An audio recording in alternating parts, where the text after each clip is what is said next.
untuk dilakukan visualisasi data. Sebelumnya perkenalkan, nama saya Bagas Ridwan Kami dengan NIM 23115381 dari kelas IoT F07. Oke, pada kali ini saya sebelumnya ingin menjelaskan singkat saja mengenai kasus Smart Office dan mengapa. Oke, pada studi kasus Smart Office, teknologi Internet of Things atau IoT diterapkan di lingkungan perkantoran untuk menciptakan sistem kerja yang lebih cerdas, efisien, dan otomatis. Dalam penerapannya, Smart Office memanfaatkan berbagai sensor IoT, seperti sensor suhu, kelembapan, cahaya, dan sensor kehadiran. Sensor-sensor ini berfungsi untuk mengumpulkan data kondisi ruangan secara real-time. Data yang diperoleh kemudian dikirim ke sistem pusat untuk dianalisis. Hasil dari analisis data tersebut digunakan untuk mengontrol perangkat kantor secara otomatis, seperti menyalakan atau mematikan lampu dan AC, mengatur suhu ruangan, serta meningkatkan keamanan kantor. Dengan demikian, Smart Office tidak hanya meningkatkan kenyamanan kerja, tetapi juga membantu pengelolaan kantor menjadi lebih efisien. Terus, kenapa Smart Office ini dianalisis? Yaitu tujuannya yang pertama untuk mengoptimalkan penggunaan energi. Dengan menganalisis data dari sensor, sistem dapat mengurangi pemborosan listrik, misalnya dengan mematikan lampu dan AC saat ruangan tidak digunakan. Kenapa? Karena biasanya di kantor-kantor itu sehabis pulang tidak mungkin dong lampu dan AC masih hidup, jadi dimatikan. Kedua, meningkatkan kenyamanan karyawan. Data suhu, kelembapan, dan penyediaan dianalisis agar kondisi lingkungan kerja tetap nyaman dan mendukung produktivitas. Ini juga sangat penting. Kenapa? Karena di ruangan itu biasanya sangat hampa dan panas ya biasanya. Makanya dipasangin AC dan lampu juga agar kondisi ruangan menjadi lebih kondusif dan nyaman. Yang ketiga, meningkatkan efisiensi operasional kantor. Analisis data kehadiran membantu manajemen mengetahui pola penggunaan ruangan sehingga fasilitas dapat dimanfaatkan secara optimal.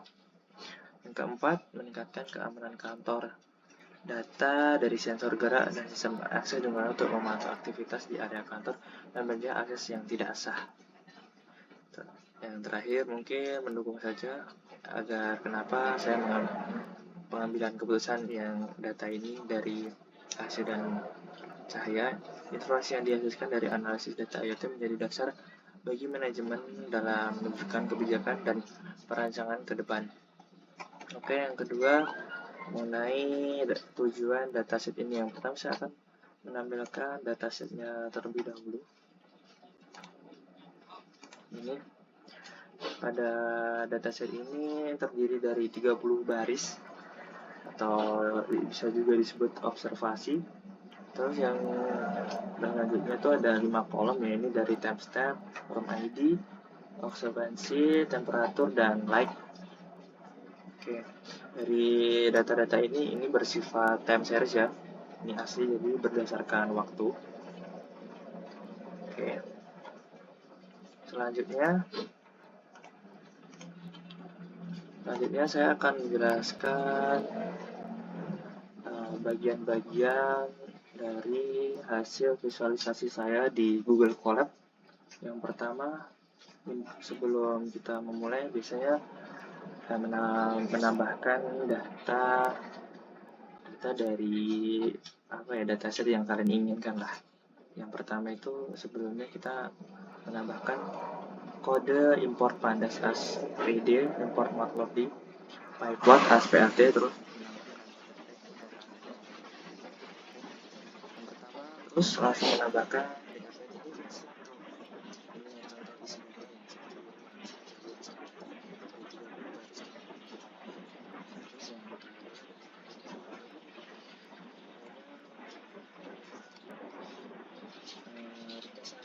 datasetnya seperti inilah, dari 30 menjadi seperti ini.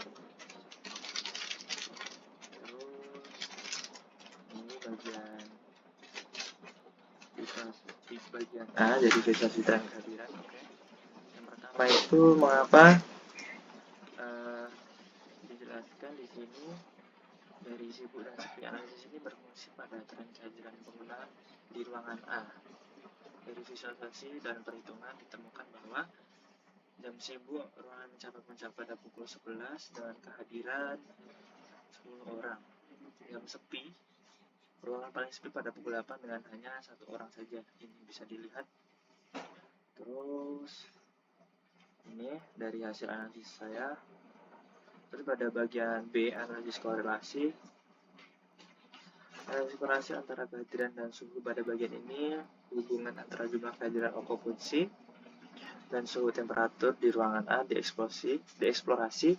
Hasil korelasi menunjukkan persen korelasinya 0,60. Terus Spearman ini seperti animasinya, mungkin Spearman korelasinya sama, yaitu 0,60 juga. Hasil korelasi dari Thorson dan Spearman ya, seperti ini. Terus pada bagian C, analisis rekomendasi dari efisiensi energi.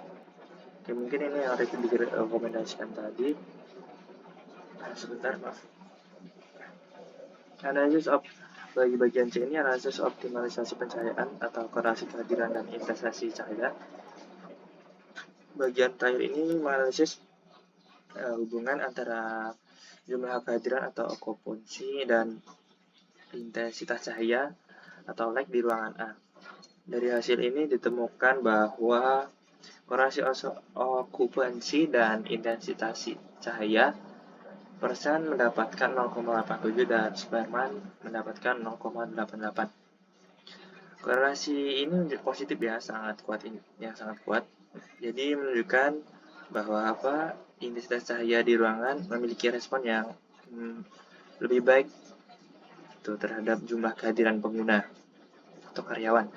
Yang maksudnya ketika ada lebih banyak orang, cahaya cenderung lebih terang. Dan sebaliknya ketika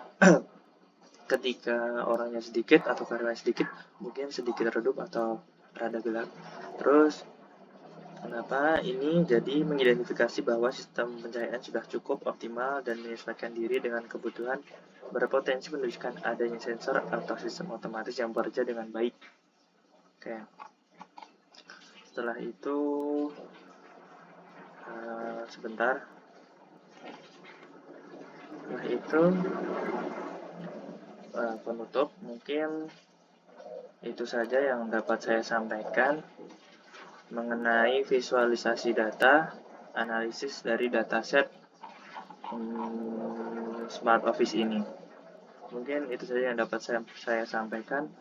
Kurang lebihnya saya mohon maaf. Wassalamualaikum warahmatullahi wabarakatuh.